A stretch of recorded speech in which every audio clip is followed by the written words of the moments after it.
Bueno, primero que todo, muy buenas noches a todos. Gracias por la asistencia, gracias a Daniel, gracias a Ronald, gracias a tutores por habernos invitado, por habernos permitido hacer este webinario. Gracias a los expositores que ya en un minuto vienen. Voy a tratar de no extenderme demasiado. Voy a hablar un poco sobre la empresa para aclarar algunas de las dudas que se suscitaron ahora cuando Daniel estaba hablando. Entonces, pues aprovecho yo y les voy a contar un poco sobre la compañía. Nosotros somos una compañía colombiana que se llama Montserrat. Nosotros somos Montserrat Trading y también tenemos el nombre de Montserrat Capital. Es una marca registrada del grupo BMFN. Nosotros, no quise interrumpir a Daniel cuando estaba hablando que somos un white label. Nosotros no somos un white label. Me gustaría aclararlo, que Daniel lo repitió un par de veces, pero bueno, es normal que lo haya dicho, pero no somos un white label. Nosotros somos un brazo de Boston Merchant Financial. Somos un brazo para Latinoamérica. Boston Merchant Financial es un broker que está muy bien posicionado, sobre todo en Asia, en Europa y para ser mucho más puntuales, en el Medio Oriente. Nosotros tenemos en este momento tenemos 6 regulaciones, tenemos más de 80,000 cuentas, ya vamos a llegar a eso.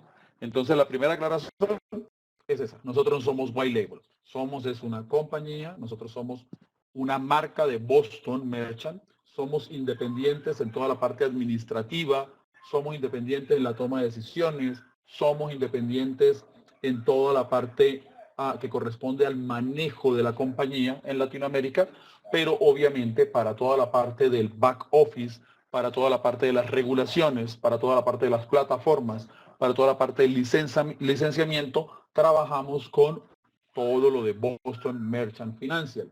Por eso cuando hablamos de Montserrat, no podemos hablar solamente de Montserrat, sino que tenemos que hablar obviamente de Boston Merchant Financial, de BMFN. Entonces, aclarando este punto, claro, nosotros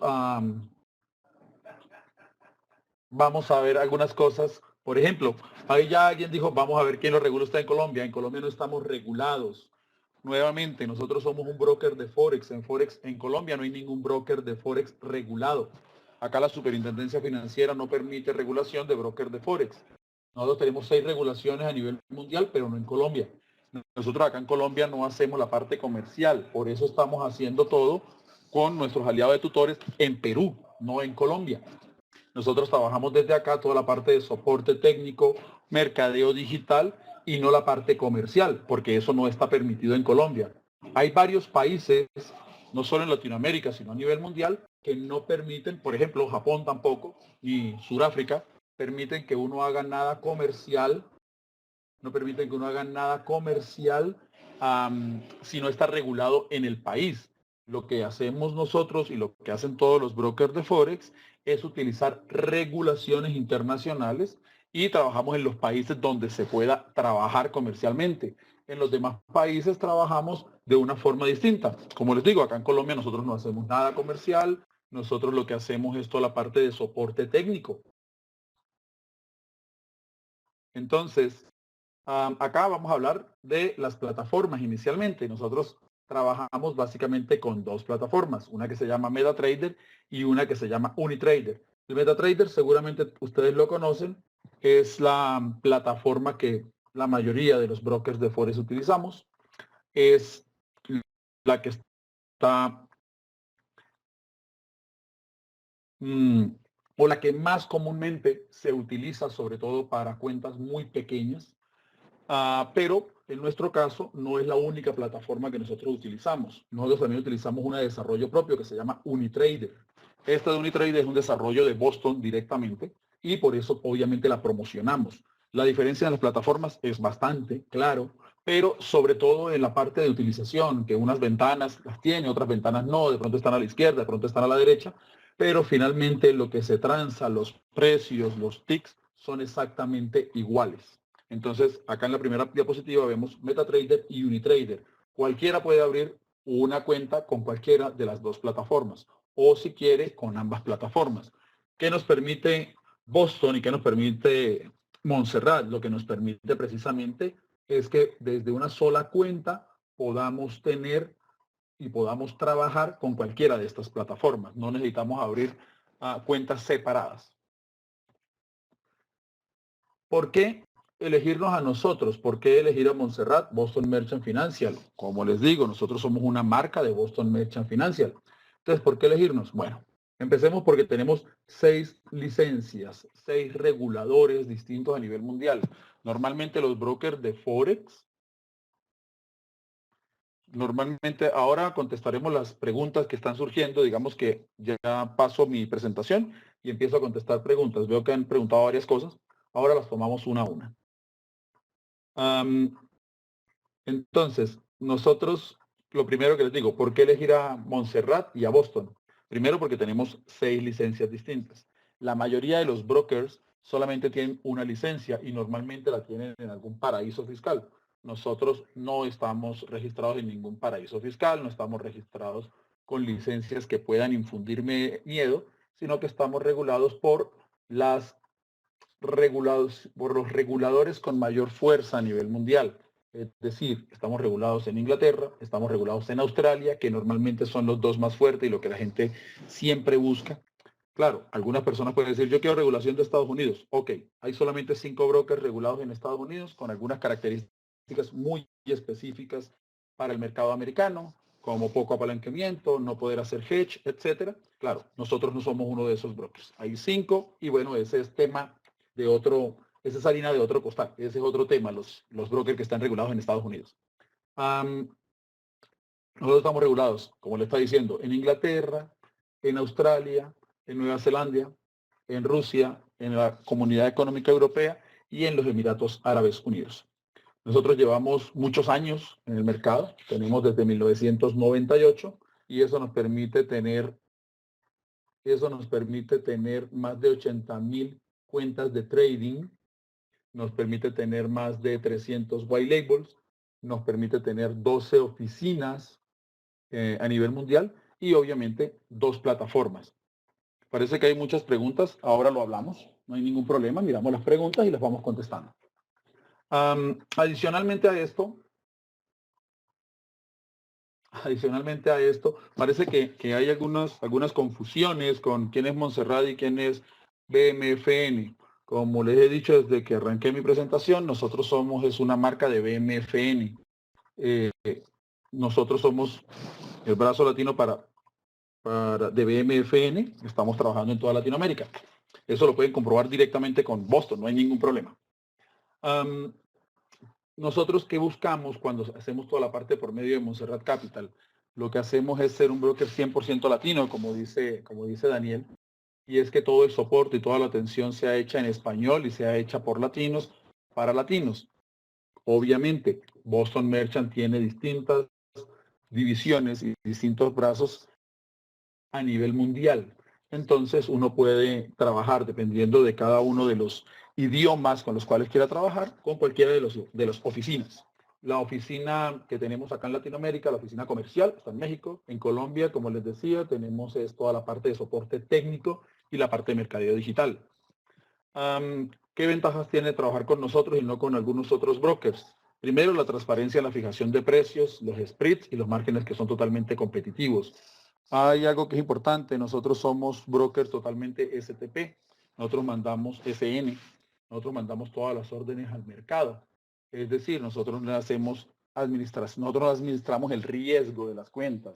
Nosotros no tenemos una mesa de dinero detrás de las cuentas de ustedes haciéndoles la contraparte. Nosotros todo lo mandamos al mercado. Eso es una ventaja gigante porque obviamente, aparte de que nuestros spreads son muy competitivos para hacer este tipo de broker, además de eso, tienen que tener en cuenta que cuando uno no administra el riesgo, solamente gana por medio del spread, de manera que nosotros no le metemos la mano a ninguna cuenta. Nosotros permitimos la ejecución instantánea, no abrimos los spreads de manera demencial, como ocurre en muchos casos cuando hay noticias, cuando hay fundamentales muy fuertes. Nosotros enviamos todo al mercado en tiempo real, no van a tener demoras en la ejecución y eso obviamente se puede comprobar fácilmente desde cualquier cuenta. Puede ser una cuenta demo o una cuenta real, todas están conectadas al mismo data center, de manera que todo se puede comprobar en tiempo real por ustedes mismos. Nosotros dentro de las dos plataformas que tenemos obviamente toda la parte de divisas, tenemos toda la parte de CFDs, es decir, tenemos stocks, tenemos índices, tenemos commodities, ahora seguramente van a hablar de petróleo, que es alguno de los commodities más transados, y también estamos lanzando algunos instrumentos financieros nuevos por medio de una nueva plataforma donde vamos a estar ofreciendo a todos nuestros clientes todos los productos de equities. ¿Ok? Como les decía, acá están las 6 regulaciones que tenemos en este momento. Lo pueden encontrar también tanto en la página de Boston como en la de Montserrat, toda la información. Nuevamente, como les digo, nosotros es un brazo de BMFN. Si ustedes buscan dentro de estas regulaciones por el nombre de Montserrat, seguramente no lo van a encontrar porque es una marca registrada de Boston. Entonces, esta información está también disponible en la página plenamente. Hasta el año pasado, por ejemplo, en la FCA nosotros teníamos solamente el registro para ser administradores de dinero con Boston, pero desde el año pasado se hizo toda la gestión y compramos un broker más pequeño en Inglaterra para tener la regulación completa. Entonces toda esta información es disponible y es pública, la pueden encontrar, la pueden buscar. Si necesitan más información sobre estas regulaciones, con mucho gusto me escriben a mi correo electrónico y se las hago llegar. Como les decía, nosotros tenemos distintas regulaciones de distinta forma, acorde con cada uno de los países donde estamos regulados. ¿Ok? Entonces, por ejemplo, alguien que me preguntó hace ratito cómo estamos regulados en Europa. Estamos regulados por medio de Unitrader, que es nuestra plataforma, la que nosotros desarrollamos, que es nuestra propia tecnología, y estamos autorizados por la Comisión de Supervisión Financiera, la FSC, y ahí está el número de registro. Como les digo, todo es totalmente público y transparente, así que no hay ningún problema si cualquiera de ustedes quiere revisar las regulaciones. Otra de las ventajas de trabajar con nosotros, aparte de la regulación, aparte del tamaño del broker, aparte de que el soporte es totalmente en español, es el cabinet privado. Todos los clientes que crean una cuenta con nosotros tienen acceso al cabinet privado, desde el cual pueden sacar reportes, hacer depósitos, hacer retiros de fondo, hacer transferencias internas, poder ver qué bonos y qué bonificaciones hay para cualquier depósito que se realice. Desde acá se pueden crear tantas cuentas como ustedes quieran. Si quieren tener 1, 2, 3, 4 cuentas demo o 2, 3, 4 cuentas reales de distintas plataformas, lo pueden hacer todo desde el cabinet. El cabinet es uno único para cada cliente, de manera que desde acá pueden sacar toda la información que tienen. Y además la parte educativa se maneja desde acá. Ojo, la parte educativa es diferente a lo que Daniel estuvo hablando, que es lo que estamos desarrollando ahora para los money managers. Esta es la parte educativa para los traders que están comenzando, personas que están con ganas de ver videos sobre cómo transar, cómo ver los distintos instrumentos, cómo utilizar el MetaTrader 4. Desde acá, desde el cabinet, lo pueden ver todo absolutamente. Acá tenemos todo el material educativo. Y obviamente desde acá tenemos también la parte de soporte. Si bien nosotros acá en Latinoamérica también damos acceso y estamos todo el tiempo pegados en Skype, de manera que podemos dar soporte técnico en cualquier momento por medio de nuestras cuentas de Skype. También hay un chat de soporte de 24 horas en el idioma que se requiera, inglés, español, chino, árabe, cualquiera de los idiomas, desde el cabinet sin ningún problema, de manera que pueden en cualquier momento hacer cualquier pregunta y con mucho gusto les vamos a responder. Este cabinet, como les digo, es otra de las ventajas, donde ustedes pueden ver en tiempo real cómo está totalmente su cuenta. ¿Ok? Y también donde dice contactar a mi asistente, por ejemplo, desde ahí pueden ver quién es la persona encargada de su cuenta. Seguramente soy yo o seguramente es David Pedraza, si abre una cuenta con nosotros. Claro que sí. Acá les quería mostrar lo que Daniel estaba hablando, que somos totalmente latinos. Claro, Montserrat Capital, Montserrat Trading, fue creado pensando en que fuéramos latinos y que fuera para latinos. Entonces los fundadores de la compañía, como les decíamos, somos semi-independientes en la parte administrativa, en la parte comercial, en lo que hacemos, los eventos como el que estamos haciendo, somos independientes, pero toda la parte de back office y toda la parte de regulación y toda la parte de normatividad, licenciamiento y demás, es obviamente bajo los parámetros de Boston Merchant. Mi socio David Pedraza se encuentra en este preciso momento en Boston. Él siempre está en las oficinas administrativas de Boston. Yo estoy acá en Colombia haciendo toda la parte, como les digo, soporte técnico y marketing digital para Latinoamérica.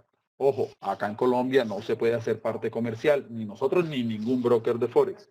Si ustedes ven alguna publicidad de algún broker de Forex, seguramente va a ser sancionado por la superintendencia en Colombia. Nosotros no hacemos eso. Nosotros cumplimos las leyes de todos los países donde llegamos. Por último, y para empezar a contestar algunas de las dudas que están surgiendo, les dejo acá los datos donde nos pueden contactar. Nuestra página, montserrattrading.com, la página de Boston, bmfn.com, mi correo electrónico, mnuma@bmfn.com y mi Skype, que es Mansur Julio. Por cualquiera de estos medios me pueden contactar sin ningún problema y yo con mucho gusto les contestaré lo antes posible. Muchísimas gracias. Vamos a empezar con revisión de las preguntas y técnico. Regulaciones más maduras en Estados Unidos y en Europa. Actualmente, bueno, en Estados Unidos, a partir de 2009, antes todos los brokers estábamos en Estados Unidos, todos los brokers de Forex, pero a partir del problema que hubo en el 2008 y 2009, todos los brokers salimos de allá, de Estados Unidos. Actualmente hay solamente unos 5 o 6 brokers nada más en Estados Unidos que ofrecen el servicio de Forex, porque hay varias cosas que la regulación de Estados Unidos no permite hacer, como el apalancamiento, por ejemplo. No se puede tener apalancamiento 1 a 400, 1 a 200, que es lo que normalmente se ofrece en cuentas de Forex y en cuentas de CFD. Entonces, la mayoría de los brokers salimos de Estados Unidos y nos fuimos a regular en Europa. ¿Cuáles son las más importantes actualmente? Inglaterra y Australia son las más grandes y las más confiables en este momento. Nosotros obviamente tenemos esas dos, pero tenemos otras porque hay algunos países, como les digo, que no permiten transar con regulaciones internacionales. Entonces hemos venido regulándonos en otros países para poder hacer el trabajo comercial en esos países, como en los Emiratos Árabes Unidos y demás. Hernando decía, honestamente hay mucha irregularidad, no sé a qué se refiere. Nos debe ser a nosotros, pues ahí están todas las regulaciones que se pueden confirmar plenamente. ¿Qué confianza en usar MT4 en cuentas de 100,000? No hay ningún problema. Nosotros tenemos cuentas hasta de $1 millón con MT4, pero eso depende del gusto de cada uno de las personas. Es poco común que una persona que va a meter $1 millón la meta en Forex, porque si bien el apalancamiento es una gran ventaja, tener un apalancamiento de 1 a 200 o 1 a 400, también es un arma de doble filo. Igual puedes hacer mucho dinero, pero también puede pasarte lo contrario, puedes quebrar la cuenta muy rápido. Por eso hay que transarlo con mucho cuidado. Las personas con tanto dinero no buscan un 5 o un 10% de rentabilidad mensual, sino que buscan un 1% o un 0,5% o un 1,5% y en muchos casos prefieren otros mercados. Pero obviamente MetaTrader 4 trabaja con los parámetros del servidor de MetaTrader, que normalmente es un gran apalancamiento, que permite hacer hedge, que permite hacer esas coberturas. Entonces, claro, no hay ningún problema, técnicamente se puede, tenemos cuentas de $1 millón, pero eso depende de cada quien qué es lo que quiere hacer. Ustedes tienen oficina en Colombia, Diego, si me escribes podemos charlar sobre eso. Nuevamente, como te digo, no tenemos oficina comercial. Acá hacemos la parte de soporte técnico y mercadeo. Con mucho gusto me escribes a mi correo electrónico y te puedo aclarar esa parte de la oficina en Colombia, si no es clara aún la información. Claro, no la persona Hernando que busca nuevamente el nombre de Montserrat. Nuevamente, creo que Hernando no ha quedado conforme con las explicaciones, pero bueno, nuevamente lo explicamos. Es BMFN, nosotros somos solamente una marca de BMFN. Debe buscar a Boston Merchant Financial. ¿Qué ha pasado con la ley de mercado Forex que entrará en vigor en 2017? Me imagino que se están refiriendo en Colombia. Si es en Colombia, no ha pasado nada. Acá en Colombia seguramente nunca va a haber una ley que permita regular el mercado Forex, o por lo menos no en poco tiempo. Otra vez, Hernando, BMF, una cosa, sí, muy bien. ¿Cuál es la diferencia de ir directo a BMFN? Ninguna. Nosotros somos un brazo de BMFN. No hay ninguna diferencia con respecto a las cuentas. La única diferencia es que nosotros somos BMFN en Latinoamérica. Entonces finalmente vas a terminar hablando con nosotros, porque toda la parte de español la trabajamos nosotros para Latinoamérica.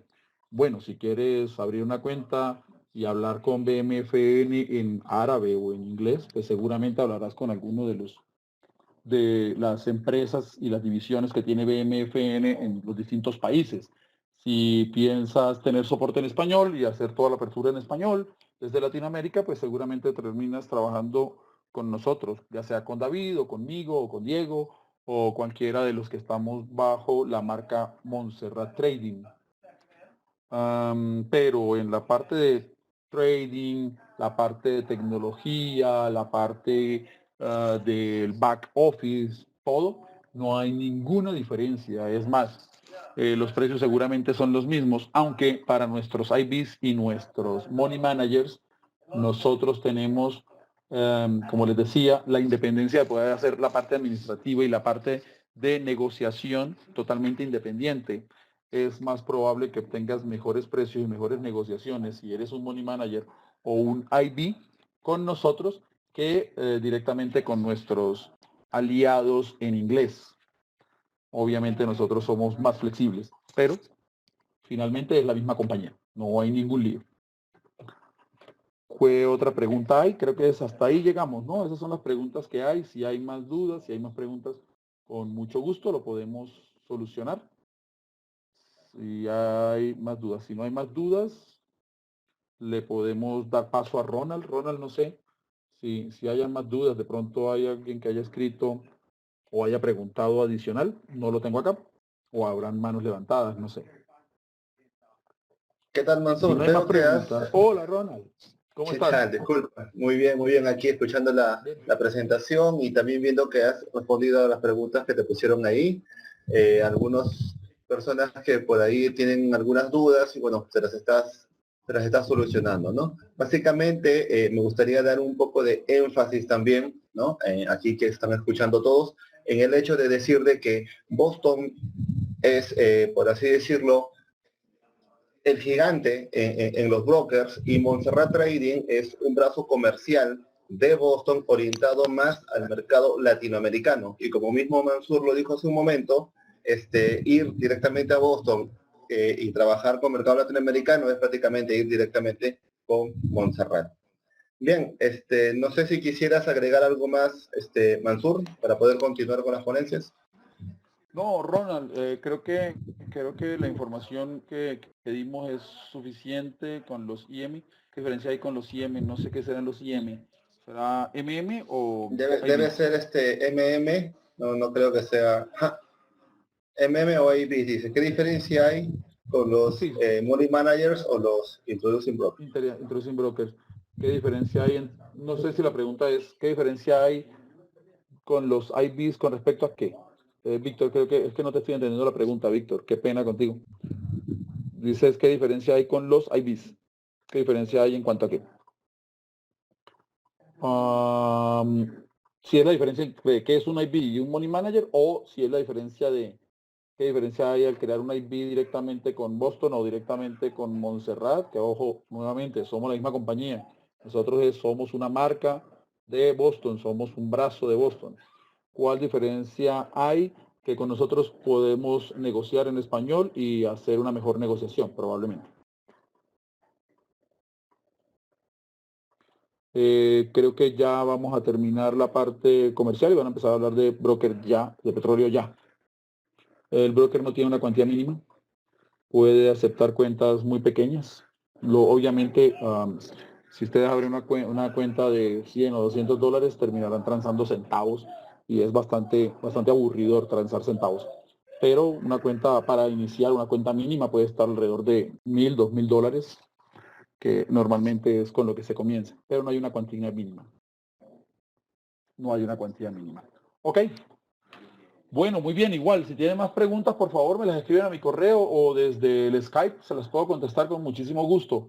Y creo que sí, ya es hora de empezar a hablar de petróleo, ¿no? Seguramente, como dice Diego Velandia, es importante empezar a hablar sobre lo que vinimos, ¿no? ¿Te parece a ti, Ronald? Le damos paso al expositor para que nos explique toda la parte toda la parte de petróleo, que a eso fue que vinimos. Por supuesto, Mansur, no hay ningún problema. Mario Velázquez ya se encuentra conectado en el aula. En unos momentos vamos a empezar. Saludos a Mario. Te agradezco la participación, Mansur, de estar aquí presente. Como vemos, también estarás el día de mañana y David Pedraza, socio de Mansur, por supuesto, estará los días miércoles y jueves con mucha más información sobre este brazo comercial directamente para Latinoamérica de Boston Merchant, que obviamente hablamos de Montserrat Trading, quien ha sido el auspiciador directo de esta gran Expo Commodity a la cual todos estamos aquí presentes. Bien, Mansur, entonces me despido de ti y doy pase automáticamente a, disculpa, a Mario para poder empezar con la parte de petróleo. Claro que sí, gracias. A continuación, siguiendo el cronograma, vamos a hablar sobre petróleos, como lo vemos aquí, hoy lunes 7 de marzo, el análisis completo de petróleo, dónde están las oportunidades directamente, directamente de uno de los profesionales, más reconocidos y expertos peruanos dentro del mundo financiero. Posee una gran carrera profesional, notables médicos académicos. Aquí me refiero nada más y nada menos a Mario Velázquez, quien es licenciado en Economía en la Pontificia Universidad Católica, aquí en Perú. Tiene una maestría financiera en la Universidad del Pacífico, obtuvo el MBA en el Manchester Business School y cuenta con una certificación CFA. En otras palabras, vamos a iniciar esta gran Expo Commodities 2016 auspiciada por Montserrat Trading con uno de los grandes dentro del ambiente financiero, ella se encuentra conectado aquí con nosotros y voy a... Mario, ¿qué tal? ¿Cómo estás? ¿Me puedes escuchar? Bien, empezamos, señores. Bueno, primero que nada, darle las gracias a tutores y a la gente de Montserrat por este evento. Creo que es un evento que ayuda bastante a que la gente conozca un poco más de estos mercados. Bien, y ahora lo que nos compete. Este es el precio del petróleo. El petróleo, como ustedes saben, ha caído desde $110 a 34 en 18 meses.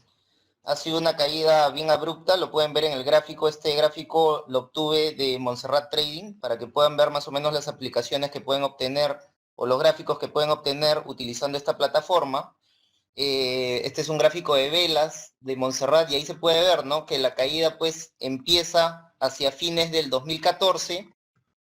Hay una ligera recuperación a inicio del 2015 y después continúa su caída hasta el punto mínimo que fue el 11 de marzo de febrero de este año. Después del 11 de febrero de este año, el petróleo solamente ha subido. Llegó a un punto mínimo de $27 y el día de hoy ha cerrado en 38. Básicamente el petróleo ha subido de 27 a 38, ha subido casi 35% en 2 semanas o en 3 semanas. Con esto, ¿qué mensaje les quiero dejar? Bueno, el primero de ellos es de que se trata de un activo bastante volátil y en el que hay que ser bien cautelosos al momento de entrar, ¿no? Al momento de comprar o de tradear esto.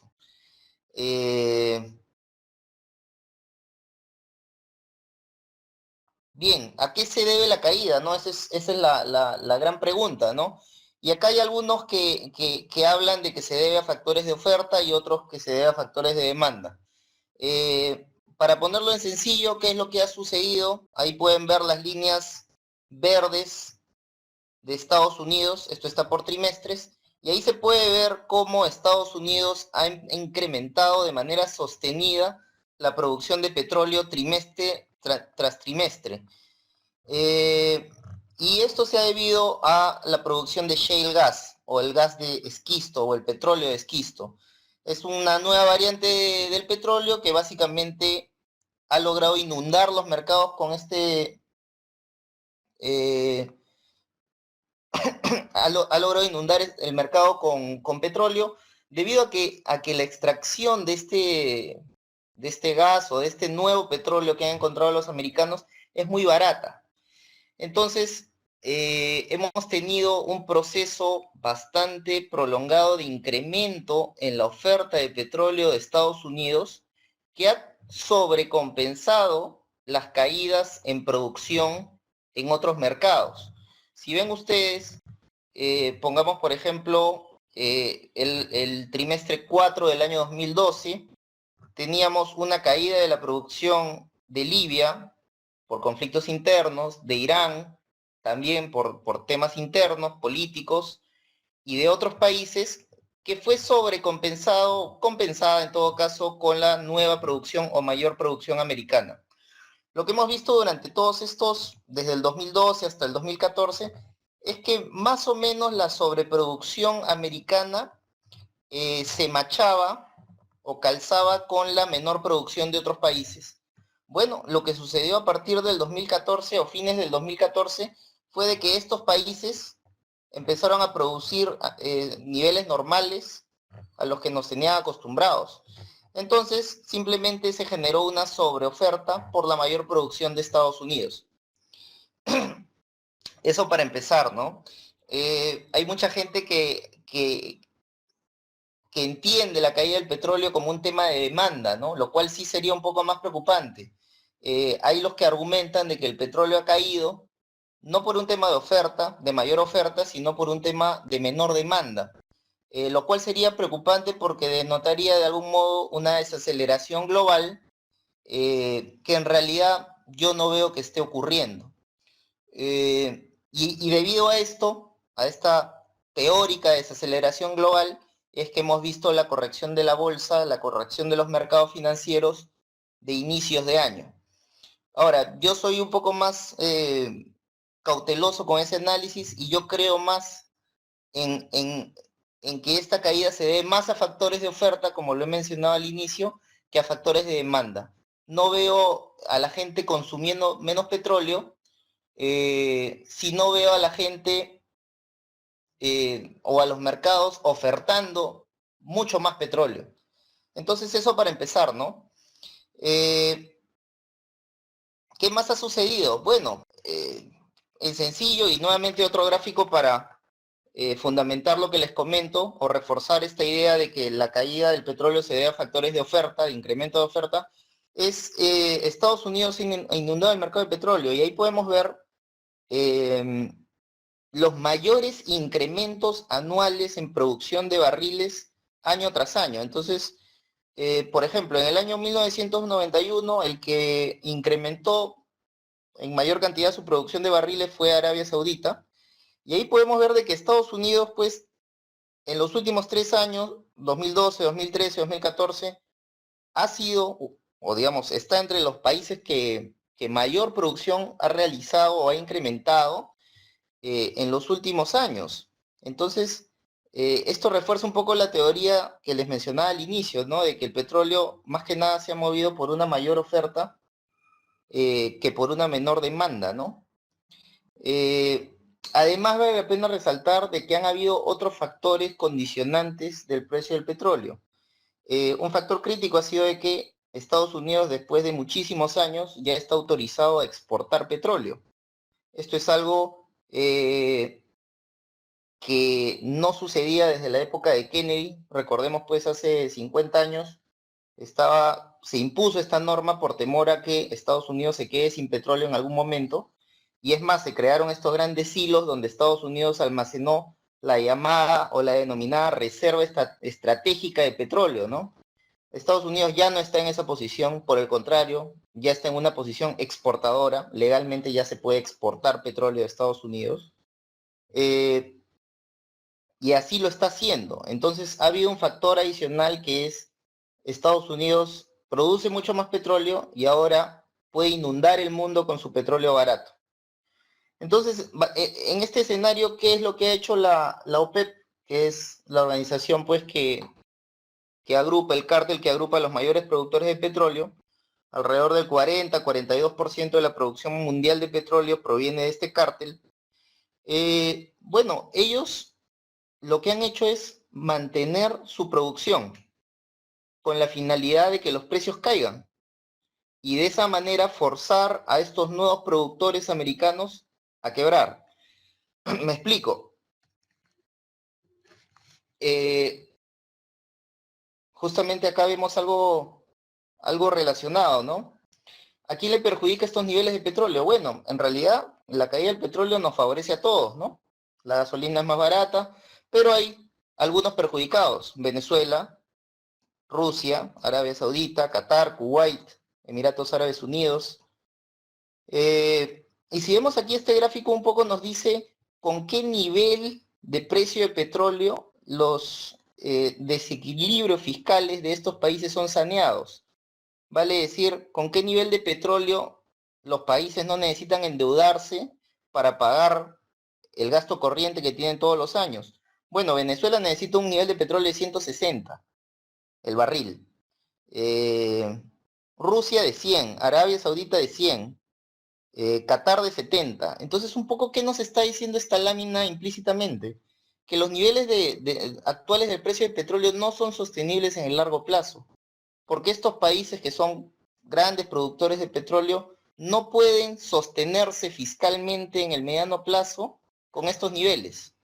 Entonces, esta es una primera alerta que nos indicaría pues de que ha habido una sobrereacción en el mercado, hacia la baja claramente, y que la situación no sería sostenible en el mediano plazo, ¿no? Ahora, mediano plazo puede ser un año, ya llevamos año y medio, con un precio del petróleo deprimido, pero como les comentaba hace un momento, en los últimos 25 días, desde el 11 de febrero a la fecha, el petróleo ha subido 32%, ¿no? Entonces son ahí donde aparecen las oportunidades, ¿no? Ahora, otro factor crítico es, bueno, la OPEP hasta el momento no ha hecho nada, simplemente ha mantenido sus niveles de producción de petróleo, pero en cualquier momento podría darnos algún anuncio del tipo, bueno, voy a reducir mi producción un poco para que el mercado se equipare y los precios ya no caigan o empiecen a subir un poco. Es tan sencillo como que la OPEP simplemente decida reducir su producción petrolera en X millones de barriles diarios, de manera tal que instantáneamente el precio se va a ajustar $10 arriba, por poner un número. Esa decisión no la han tomado todavía, pero yo no descarto de que la puedan tomar. Ha habido mucha presión de parte de Venezuela, de parte de Rusia, por hacer eso. Reducir un poco la producción, secar un poco el mercado para que el precio del petróleo suba. Pero esto todavía no ha tenido asidero porque creo yo lo que se está esperando es que haya un nivel crítico, que empiecen a haber quiebras en estos nuevos competidores que están domiciliados en Estados Unidos. Se estima que estos nuevos competidores, tienen un cash cost o un costo de producción de alrededor de $60. Entonces, si el petróleo se mantiene durante un periodo prolongado de tiempo en los niveles que está ahora niveles de $40, $30, es muy probable que estos productores quiebren. Entonces, es una estrategia de matar a la industria naciente, ¿no? Yo veo que puede surgir una competencia muy fuerte en el futuro, está naciendo, entonces, bueno, me ajusto un poco económicamente, lo seco y lo mato antes de que esta industria cobre mayor relevancia. Es una estrategia, digamos, que ya la hemos visto, la OPEP la ha hecho en algún momento con el gas, cuando surgió el gas como alternativo, y no es descabellado pensar que la está implementando otra vez. Entonces, estos nuevos productores americanos, hay que recordar dos temas relacionados a ellos que vale la pena mencionar. Estos productores americanos son inversionistas o son compañías muy apalancadas, muy endeudadas. Entonces, si les bajamos o si la OPEP les baja el precio del petróleo durante 4, 5, 8 trimestres, estas empresas van a quebrar. No hay manera en que puedan pagar su deuda de manera sostenida en un mediano plazo con los niveles actuales de petróleo. Y otro tema es que el desarrollo de nuevos pozos petroleros es un desarrollo costoso. Entonces, nadie se va a meter a invertir en petróleo con los niveles actuales. Entonces, está habiendo una baja inversión en petróleo, que va a hacer de que en algún momento en el futuro tengamos escasez del commodity por naturaleza, ¿no? Si 5 o 8 años de desinversión petrolera, si nadie busca petróleo en el mundo, bueno, los pozos actuales se terminarán y llegará un momento en el cual la ola pase y nos quedemos sin agua. Yo creo que a este juego ha entrado la OPEP y no sería descabellado pensar de que todo esto que estamos viendo es parte de un plan muy bien armado para mantener la supremacía y el control del petróleo en el mundo, ¿no? Eh, eh, Actualmente el precio del petróleo está muy por debajo de sus costos de extracción. Hay que recordar de que no es necesario que el precio del petróleo esté por encima encima del precio marginal para producir. Lo que sucede muchas veces es que los productores siguen produciendo porque les es más caro cerrar el pozo petrolero. Entonces el petróleo está en 30, pero el costo de producción es 60. Pero bueno, siguen produciendo petróleo porque si lo cierran, pues quiebran. Entonces al menos con 30 pueden hacer algo. Eso en el corto plazo. Pueden hacer eso algunos meses, pero no es algo que sea sostenible. Uno no va a poner un negocio para perder plata siempre. Aquí lo que estamos viendo es el costo marginal de cada uno de los petróleos que hay en el mundo. Ustedes saben de que el petróleo tiene distintos tipos dependiendo de la dulzura del petróleo, dependiendo del nivel de viscosidad del petróleo, qué tan pesado es, qué tan liviano es. Y en función a eso se determina un precio, ¿no? Mientras más ligero sea el petróleo, normalmente tiene un mayor valor. Entonces acá se puede ver, ¿no?, que el petróleo que se obtiene de arenas, oil sands, tiene un costo promedio de extracción de alrededor de $90. El costo de los productores americanos, que justamente estábamos discutiendo, estaría alrededor de los $60, como ya les mencioné. Después tenemos los costos del ultra deep, que son los que producen a profundidades de más de 500 o 1000 metros, perdón, que también es un costo de alrededor de $58, y ahí tienen los distintos costos, ¿no?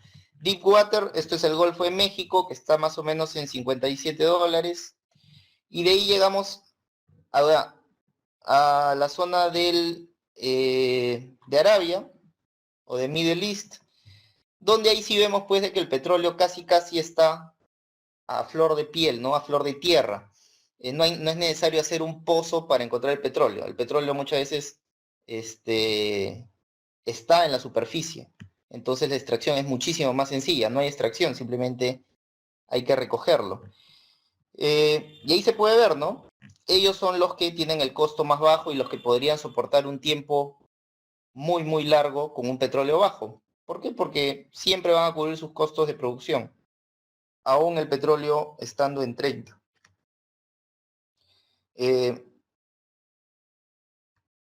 Ahora, hay que tener mucho cuidado porque el petróleo y todos los mercados en general son mercados muy sentimentales, ¿no? En el sentido de que yo recuerdo en el año 2007, el petróleo llegó a $100, y el día que llegó a $100, un analista de un banco de inversión muy conocido, americano, dijo que el petróleo iba a llegar a 200. Obviamente el petróleo nunca llegó a 200, llegó a 161, fue el pico máximo, y después se derrumbó. Y bueno, me ha dado mucha gracia de que el mismo analista que en aquel momento decía que el petróleo iba a llegar a 200, ahora dice pues que va a llegar a 20. Pasaron 10 años, ¿no? Mucha gente ya no se acuerda ni siquiera de él, pero bueno, yo sí me acuerdo de su nombre. Y bueno, el petróleo llegó a 26, no llegó a 20 y ya subió 35% y ya está en 38. Con esto, ¿qué les quiero decir? De que el mercado se ajusta lentamente a lo que va sucediendo y muchas veces el mercado sobrereacciona ante las noticias.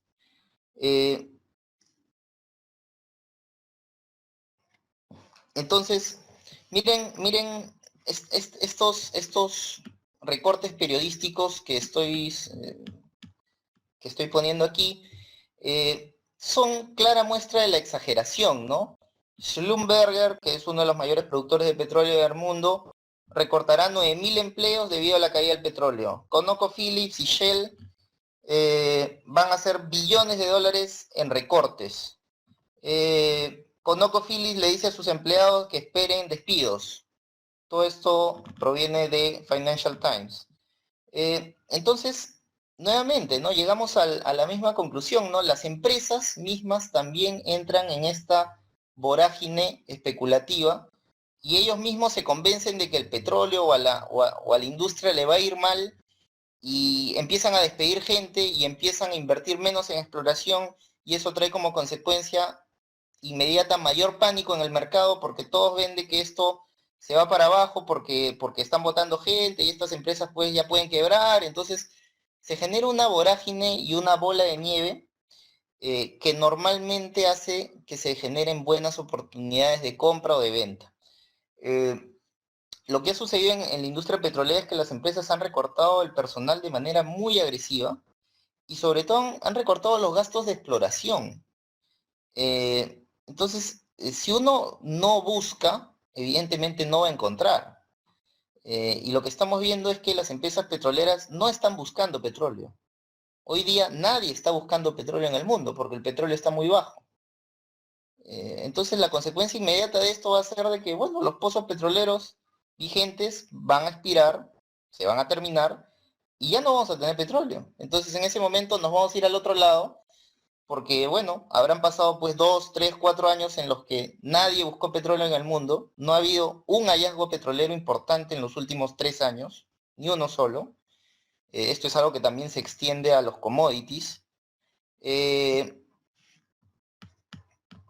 Entonces, perdón, me parece que hay varias preguntas. Sí, voy a tratar de ir respondiendo a las preguntas. Bueno, entonces, esto lo que va a ir sucediendo, lo que va a producir es que en el mediano plazo haya una escasez petrolera, ¿no? Debido a esta falta de inversión de CAPEX en la industria.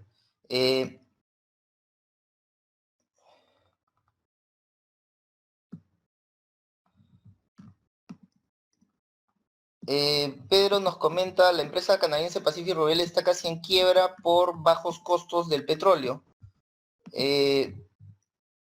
Sí, bueno, está bastante complicada, sin duda, ¿no? Es justamente a esta empresa la agarra en una fase muy expansiva, ¿no? Ellos invirtieron mucho, se endeudaron mucho para ganar concesiones petroleras, compraron concesiones petroleras en el Perú, en México, en Colombia, evidentemente, compraron Petrominerales en Colombia, que es otra empresa grande colombiana, bueno, ahora pertenece a Pacific Rubiales. Es más, hasta compraron depósitos en Papúa Nueva Guinea relacionados a petróleo, ¿no? Entonces, se expandieron mucho y para hacer eso emitieron mucha deuda. Entonces, lo que ha sucedido es como el precio del petróleo ha caído, evidentemente ya no pueden honrar esos pagos, ¿no? Le cuesta mucho pagar los intereses de esa deuda. Pero nuevamente, es parte de una limpieza natural de la industria, ¿no? Si ha habido excesos, si ha habido mucha inversión, si ha habido agresividad de parte del management de una empresa, bueno, el mercado va a castigar eso. Pero acá no estamos hablando, pues, de empresas de países emergentes. Los titulares que ven aquí son empresas top a nivel mundial, ¿no? O sea, estamos hablando de las más grandes del mundo. Pacific Rubiales es grande a nivel Latinoamérica, pero aún así no llega a tener la envergadura de estos mencionados, ¿no? Bien, seguimos. Entonces, es interesante ver, bueno, qué decía la gente, ¿ah? El mercado es muy emocional, ¿no? Esto se dijo en la última caída del precio del petróleo y 8 o 10 años más tarde, un poco más quizás, el petróleo llegó a 150. 4 de febrero de 1986, los economistas predicen un futuro sombrío para el petróleo y la industria del gas. 4 de febrero del 86, pasaron 30 años exactamente. Y ahora hablan de lo mismo. ¿Y qué pasó entre el 86 y el 2016? Bueno, pasaron 30 años, pero ¿qué pasó? Bueno, el petróleo llegó a 170, señores. Entonces, ¿de qué estamos hablando, no? También, el 3 de marzo del 86, titular de periódico, reguladores dicen que 30% de la energía, que los bancos están en problemas debido a que tienen 30% de energía. Bueno, no pasó nada. Los bancos recién explotan en Estados Unidos en el 2007, 2008 a raíz de otro tema, créditos hipotecarios mal dados.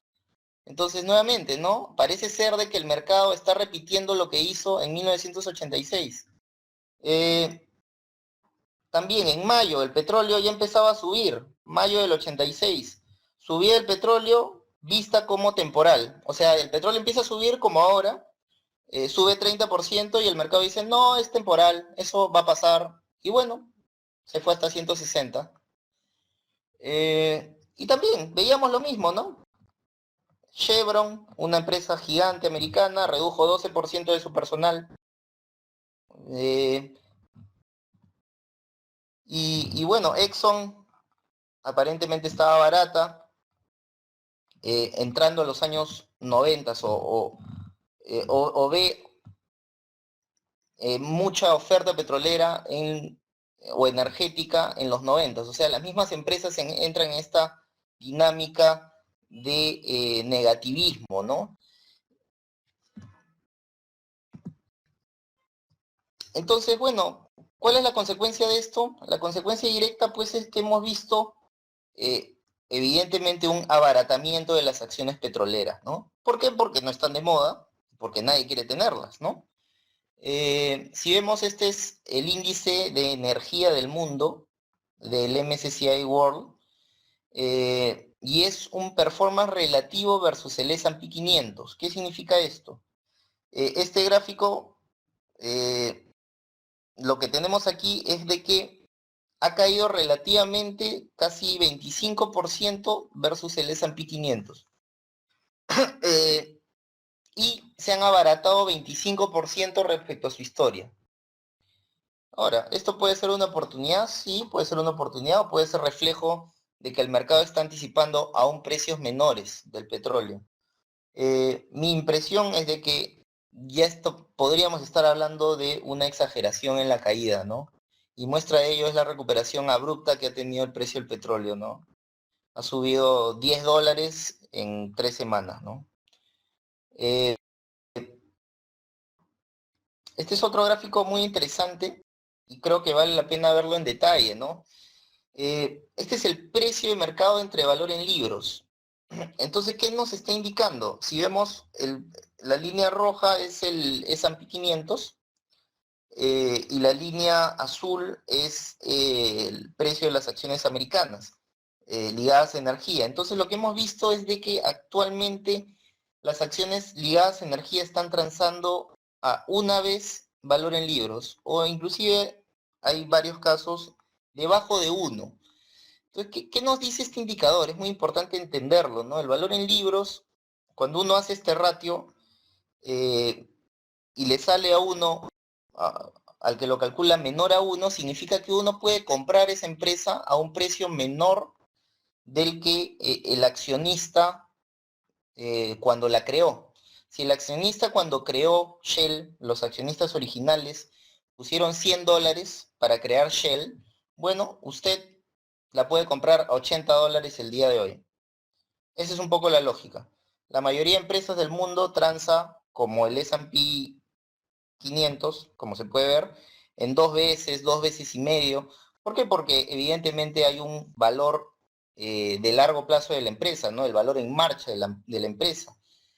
Sin embargo, cuando vemos valores en libros o price to books debajo de 1, significa de que nosotros podemos liquidar la empresa, agarrar todos los activos que tiene la empresa, pagar todas las deudas y nos va a quedar plata.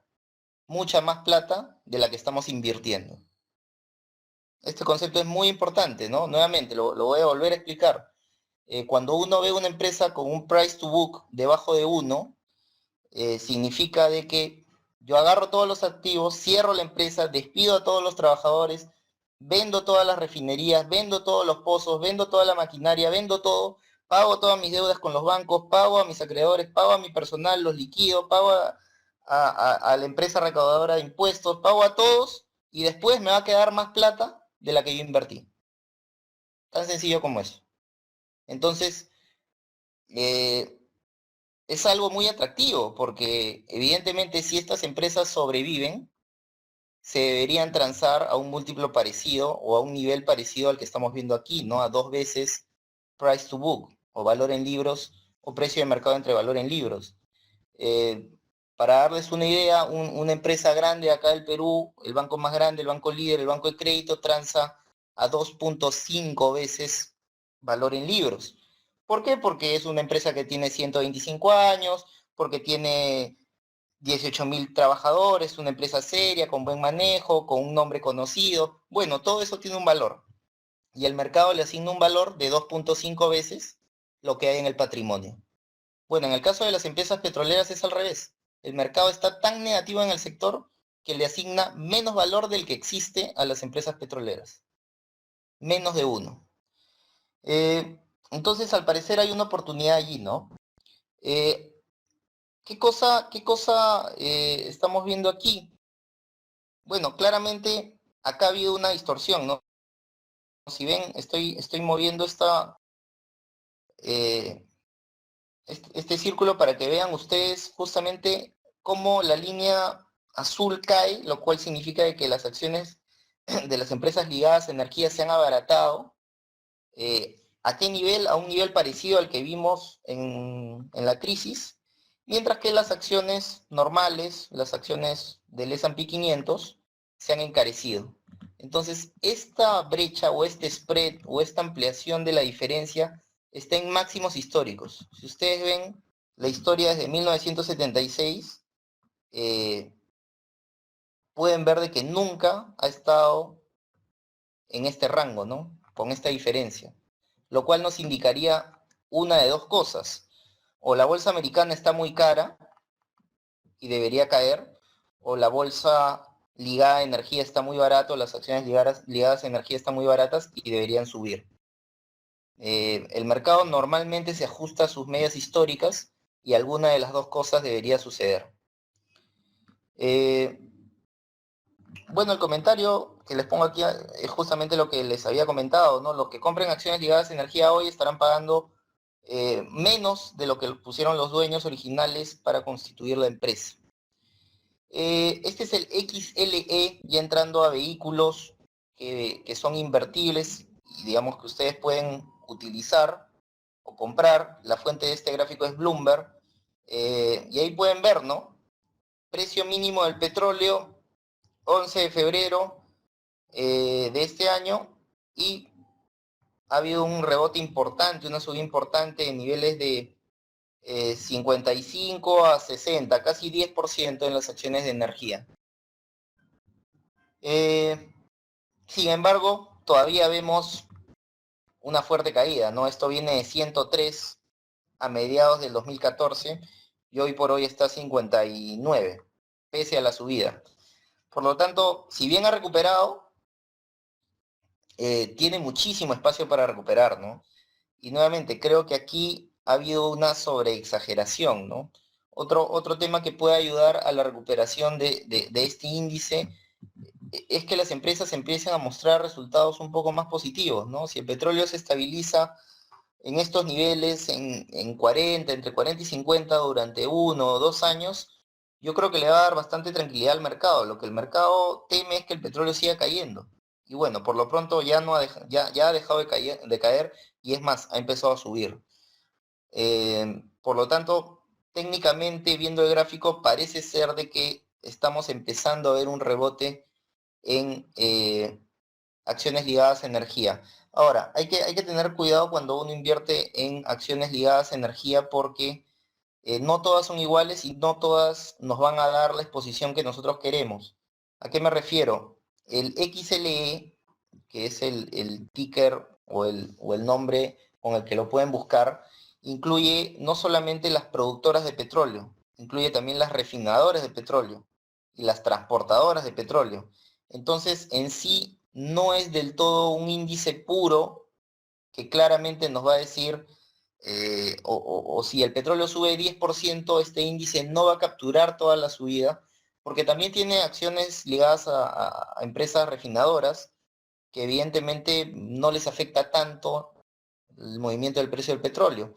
también tienen empresas ligadas a oleoductos, que tampoco les afecta tanto la caída del precio del petróleo. Estas empresas cobran por transportar el petróleo, independientemente del precio del bien que transportan. Entonces, sí, yo sería bien cuidadoso al momento de seleccionar el vehículo mediante el cual quiero exponerme a petróleo. Este, al parecer, es un vehículo sugerido, recomendado para aquellos que quieren ser un poco cautos, aquellos que prefieren acciones con menor beta, con menor volatilidad o menor correlación respecto al mercado. Si usted quiere una acción que es mucho más volátil, podría pensar en esta, ¿no? Acciones de Halliburton, que es una de las empresas productoras de petróleo más grandes del mundo, americana también, con presencia en muchos países del mundo. Esta sí le da mucho más sensibilidad a movimientos del precio del petróleo. Esta empresa ha caído de $80, nuevamente a mediados del 2014, a 33. Una caída de 58%. Y aquí pueden ver, ¿no? Llegó a estar 28, ha saltado a 33, ahí tiene usted una ganancia de 20%, ¿no? Esta acción normalmente tiene un apalancamiento al petróleo de 1.5 veces. El petróleo sube 1%, esta acción debería subir 1.5%. Ahora, siempre es importante ver el nivel del petróleo, ¿no? ¿A qué me refiero con esto? Hay empresas que claramente no les sirve un petróleo de 30, no les sirve un petróleo de 40, no les sirve un petróleo de 45, les sirve únicamente un petróleo de 50 para sobrevivir. Entonces, la subida de 28 a 35 no les impacta mucho al precio de la acción, pero ya cuando el precio del petróleo se acerca al cash cost, la empresa pasa, es un escenario binario, ¿no? O la empresa quiebra o la empresa vale mucho. Entonces son aún más sensibles al precio del petróleo. Entonces, si uno desea realmente apostar a que el petróleo va a llegar a $60, bueno, uno tiene que buscar aquellas empresas que realmente van a sobrevivir con un petróleo de 60 y se van a ver más beneficiadas de la subida del petróleo. Si uno escoge, por el contrario, una empresa con un cash cost de 30 o 35, ya no es que va a ganar tanto. Eso como recomendación general. Bien. Entonces, conclusiones. Bueno, el precio del petróleo ha caído de 110 a 30 y parece ser un poco exagerado. Tanto así de que, bueno, ya no está en 30. Esta presentación la hice hace una semana, cuando todavía estaba en 30. Ahora ya está en 38. Claramente, para mí, la caída se debe a factores de oferta y no tanto a factores de demanda. Hay algunos que piensan lo contrario. Tercero, Estados Unidos ha inundado el mercado con petróleo y la OPEP ha reaccionado bajando el precio. Sin embargo, los países productores, muy complicados fiscalmente con un petróleo en estos niveles. Venezuela quiebra con un petróleo a este nivel, Rusia también. Los países se complican mucho con un petróleo a este nivel. Sin embargo, hay que tener presente que si el petróleo se mantiene en estos niveles por un periodo prolongado de tiempo, veremos muchas quiebras de empresas petroleras, ¿no? Lo cual al fin y al cabo es positivo para el commodity, porque si se producen las quiebras, evidentemente va a haber menor producción futura y evidentemente va a haber escasez futura de petróleo, lo cual va a hacer que el precio nuevamente suba. Ustedes tienen que entender el precio del petróleo como un péndulo, o el precio de cualquier activo como un péndulo, ¿no?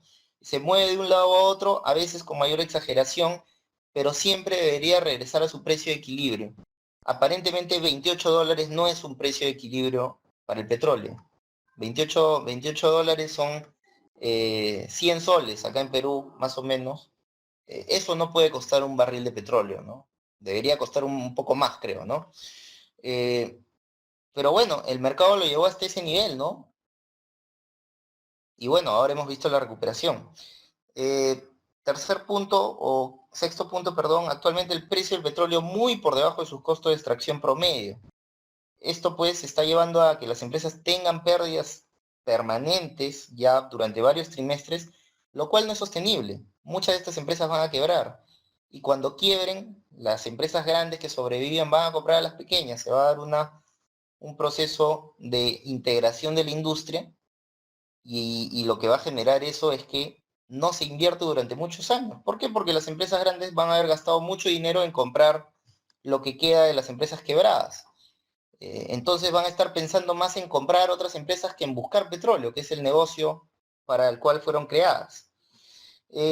Parece ser, última conclusión, de que las acciones de empresas petroleras están baratas respecto a su historia, tanto por el múltiplo de price to book como por los precios históricos. Hemos visto caídas de 50, de 60, de 70%, por lo que parecería ser una buena oportunidad, ¿no? Nuevamente, parecería ser, evidentemente nadie puede predecir el futuro, lo único que hacemos es ver el pasado, ver qué sucedió en el 86 y un poco tratar de aplicar eso a la coyuntura actual, ¿no? Yo creo de que estamos viendo algo parecido a lo que vimos en el año 86.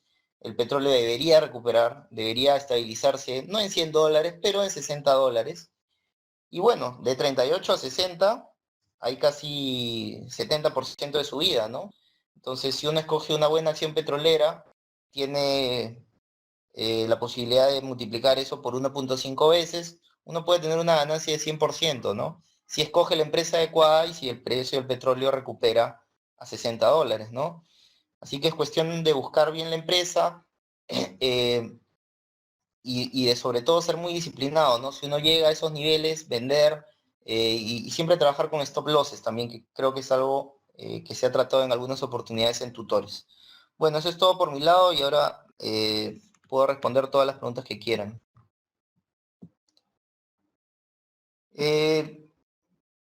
A ver, acá tengo una pregunta. ¿Sería recomendable comprar acciones, por ejemplo, de Pacific Rubiales pensando en lo que dices? Bueno, la acción puntual de Pacific Rubiales yo la sigo muy bien, es más, la he tenido. Eh, Nuevamente, aquí es una empresa que está muy endeudada. Entonces, ya no depende tanto del precio del petróleo, depende de que pueda pagar sus deudas de corto plazo, porque si no, pues la empresa quiebra. Entonces es una apuesta distinta, es una apuesta más a si quiebra o no quiebra, más que a si el petróleo sube. Evidentemente la subida del precio del petróleo reciente ha hecho de que la acción suba más de 100%, pero no me animo a recomendar una acción u otra, ¿no? ¿Nos puede enviar la presentación? Bueno, creo que ahí la gente de tutores se va a poner en contacto contigo, Pedro, probablemente. ¿Hay alguna razón por la cual no comprar el mismo commodity en vez de acciones? ¿Es más rentable comprar acciones de una empresa petrolera que el mismo petróleo? No, no, no. O digamos, usted puede comprar petróleo. El petróleo, lo que sucede es que va a tener que convivir con la volatilidad, Eric, ¿no? Comprar el commodity siempre es volátil, ¿no? Es bien volátil el precio del petróleo. En cambio, comprar... A ver, ¿a qué me refiero? Usted puede comprar el commodity y evidentemente se va a mover todos los días en una dirección. Si usted compra la acción, se va a mover, digamos, en tándem con el precio del petróleo, a la par con el precio del petróleo, pero el día en el que la empresa reporte buenas utilidades y el petróleo caiga, la empresa va a subir 20-30% y el precio del petróleo puede haber caído o subido. Entonces, está comprando, además del precio del petróleo, riesgo intrínseco de la misma empresa. Si la empresa anuncia el hallazgo de un nuevo campo petrolero, la acción va a subir mucho, independientemente de que el petróleo haya caído ese día. Pero creo que también es absolutamente válido comprar una posición o tener una posición estructural de largo plazo en commodities, ¿no? En petróleo en sí mismo, ¿no? Un índice bastante bueno para eso es el DBO, ¿no? Los materiales, ahí me informa Daniel, los va a entregar Mansur a los que lo contacten. ¿Perú tiene pozos de petróleo? Bueno, sí, tenemos algunos. Es más, algunos de ellos están concesionados a la ya mencionada Pacific Rubiales. Pero no es que seamos exportadores netos de petróleo, ¿no? Perú todavía depende energéticamente o petroleramente del exterior. Nosotros importamos petróleo, pero, digamos, tenemos el potencial para ser exportadores, ¿no? Pero actualmente no somos exportadores netos de petróleo. Todavía importamos petróleo, lo refinamos, hacemos gasolina y la vendemos internamente, ¿no? ¿Han hecho política para buscar petróleo en aguas profundas? No, no porque acá en Perú está todo por hacer, ¿no? Entonces todavía no ha sido necesario buscar el petróleo en el mar, todavía nos hace falta buscarlo en la selva, donde es más fácil y más barato hallarlo que ir al mar. No ha habido necesidad de buscar petróleo todavía en el Zócalo continental, aunque hay indicios de que en el norte del Perú habría una enorme reserva hacia la zona de Tumbes, de Piura, en ese límite habría una reserva importante de petróleo, ¿no? Hay algunas plataformas petrolíferas operando allí, de BPZ y de Pacific Rubiales, pero son muy pequeñas todavía, muy incipientes, ¿no? El horario de petróleo en Forex, bueno, eso se lo pueden preguntar. Me parece que el petróleo, al ser un commodity, debería negociar, creo, 24/7, casi como el oro, pero lo dejo ahí para que Daniel nos corrobore eso. Buscar petróleo, eso le daría mayor acceso al mercado bursátil en el Perú. Podría ser, ¿no? Hay una iniciativa acá en Perú para listar en bolsa Petroperú, tal como lo hizo en Colombia Ecopetrol y tal como lo hizo Brasil con Petrobras. Bueno, es una iniciativa que está encarpetada hace varios años y bueno, tengo la ilusión de que en algún momento salga y podamos comprar acciones de Petroperú en la bolsa peruana. Por el momento eso no es posible, pero yo pensaría que en el mediano plazo eso se va a tener que hacer, como en su momento se hizo con Telefónica del Perú, con Electrolima y con todas las empresas estatales, ¿no? No entendí muy bien la parte de las empresas de Estados Unidos que venden el producto. ¿Es el mismo petróleo o un derivado del petróleo? Es el mismo petróleo, nada más que obtenido de una forma distinta. La metodología que han encontrado los americanos es una metodología que extraen el petróleo de las piedras. La metodología tradicional de extracción de petróleo es simplemente encuentro un bolsón de petróleo y lo extraigo líquidamente. Son metodologías de extracción distintas, pero el producto final es el mismo, petróleo. Es uno solo. Nos comenta Daniel que el petróleo como CFD cotiza de todos los días menos los días sábados, o sea, va como el oro o va como cualquier commodity tradicional, ¿no? Digamos, tienen oportunidad de tradear domingos, de domingo a viernes. Efectivamente, Julián Jaimes nos comenta, bueno, el término técnico es fracking, ¿no? No quería entrar en ese detalle, pero ese es el proceso por el cual, pues, el fracking o la fragmentación de las rocas de esquisto hace que el petróleo se pueda extraer de estas rocas y que finalmente se produzca un producto similar al que nosotros conocemos como el petróleo tradicional, ¿no? Básicamente son metodologías distintas de extracción que llevan a un mismo producto. Bien, ¿alguna pregunta adicional?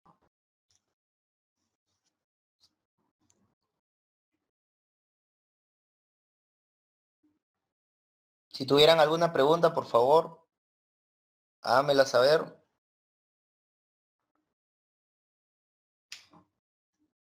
Bueno, si no hay más preguntas, le doy paso nuevamente. Ahí hay otra pregunta. ¿La OPEP hace público sus planes? Sí, no. ¿Por qué? Porque la OPEP es una institución muy cerrada. Hay que empezar por eso. Yo los animo a ustedes a que pongan OPEP en Google y que busquen la página web de la OPEP para que vean la reducida información que produce. ¿Por qué? Porque parte de la ventaja del cártel, evidentemente, es no presentar información, ¿no? No hay incentivo a que haya una información perfecta. Justamente lo que ellos quieren es de que nosotros no tengamos información perfecta, ¿no? En eso se basa el poder que ellos tienen en el mercado. Ellos manejan la información, ellos saben cuánto producen y nosotros no sabemos, lo inferimos o lo estimamos. Sin embargo, ellos tienen reuniones una vez al año, normalmente en Ginebra, en el mes de diciembre, y se reúnen para definir, bueno, cuánto vamos a producir y sacan un comunicado y ese comunicado es lo que mueve a los mercados.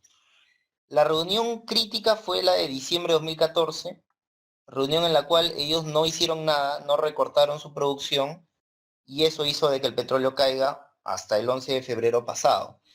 Eh, eh, Venezuela y Rusia han estado pugnando y pidiendo de que se haga una reunión de emergencia entre diciembre y diciembre, pero no lo han logrado. Se han juntado 3, 4 miembros participantes de la OPEP y han dicho, bueno, queremos hacer algo, pero no se han juntado todos. Mientras no se sienten los árabes a negociar o a definir el rumbo del petróleo, no va a pasar nada. Esa es la realidad. Cindy Lugo nos pregunta, teniendo en cuenta el desajuste entre oferta y demanda, ¿cuánto tiempo crees que se tardará el petróleo en subir a 70? Es difícil proyectar tiempos, sin embargo, como siempre el mercado nos sorprende, ¿no? Estoy seguro que absolutamente nadie hubiera pensado de que en 20 días el petróleo suba 30%. Lo interesante aquí, bueno, muchos de ustedes hacen bastante trading, son bastante hábiles en eso. Creo que el petróleo ha agarrado buen momentum en los últimos días, ¿no? Y yo no descarto de que mañana o pasado mañana ya supere los 40. Y cuando supere los 40, pues va a ser titular de periódicos y la gente va a empezar a decir, bueno, ya se van a poner del otro lado del péndulo, ¿no? Y van a empezar a decir, bueno, de repente sobre reaccionamos y es momento de comprar y van a empezar a comprar y lo van a llevar un poco al otro lado. Entonces, el petróleo creo que está en un proceso natural de ajuste en el cual ha sobre reaccionado a la baja, puede sobre reaccionar al alza, puede subir más de lo que debería, pero después debería converger hacia un nivel razonable, ¿no? Esto es como una ola, ¿no? Llega la ola, después se va, parece que ha caído mucho y después regresa y después se estabiliza, ¿no? Yo pensaría que niveles de $60 son razonables, pensando en un horizonte de 12, 18 meses, ¿no? No sé si 70, el 70 ya me parece un poco alto en la medida de que estábamos hablando en la presentación de que los productores de fracking en Estados Unidos producen a 60. Entonces, si el petróleo se estabiliza en 70, les da margen para seguir operando. ¿Por qué el indicador inventarios de petróleo crudo en Estados Unidos controla el precio del dólar? Lo que me confunde es si el inventario es alto, el dólar baja, y si el inventario es bajo, mira, Pedro, lo que está sucediendo con los mercados hoy por hoy es que los mercados están funcionando con una correlación de 1 en todo. Y nuevamente, lo que está sucediendo es que la gente cree de que el petróleo está fundamentado o está moviéndose en base a factores de demanda y no factores de oferta. Entonces, si tú haces la lógica pensando en que el mercado de petróleo se está rigiendo por factores de demanda, vas a llegar a que la conclusión que has puesto en el comentario que has escrito es correcta. Pero yo creo que el mercado pues está mal afinado, ¿no? Y no se está dando cuenta que esto es simplemente mayor producción de los americanos.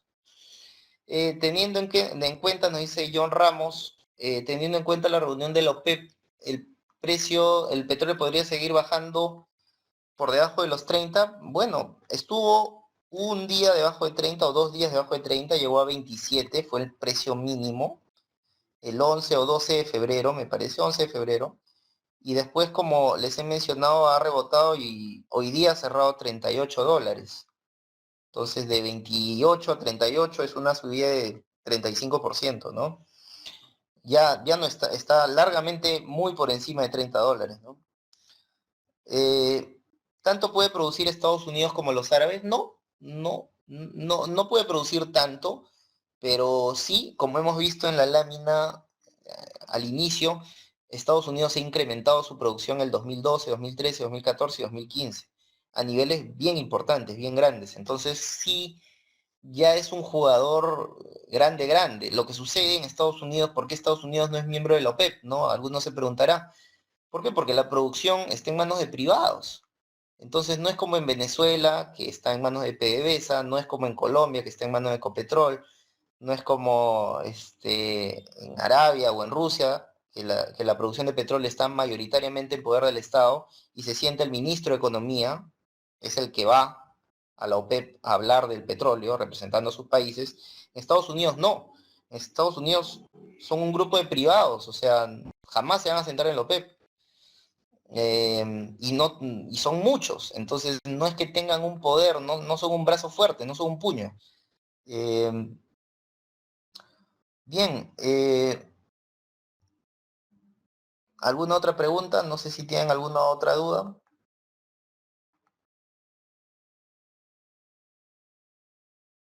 Bien, bueno, eso es todo por mi lado, muchas gracias. Un gusto, muchas gracias a la gente de Montserrat, a la gente de Tutores, y nada, para lo que gusten. Hasta luego.